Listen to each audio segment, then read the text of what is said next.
Komisi Pemberantasan Korupsi mengatakan Ustadz Khalid Basalamah Kooperatif saat dimintai keterangan oleh tim penyelidik pada Senin 23 Juni 2025.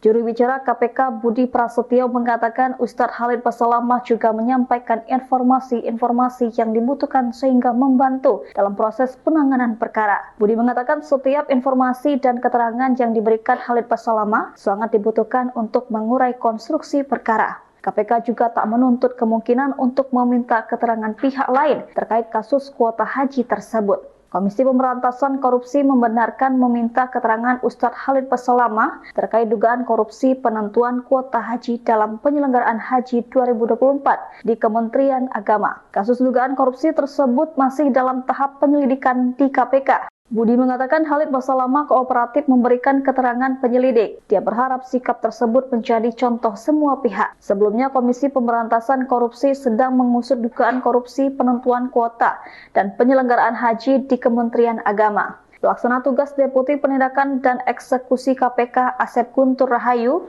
mengatakan kasus tersebut masih dalam tahap penyelidikan. Asep tak menjelaskan lebih lanjut soal penyelidikan yang memang dilaksanakan secara tertutup. Namun sejumlah pihak terkait mulai dipanggil penyelidik. Download Tribun X sekarang, menghadirkan lokal menjadi Indonesia.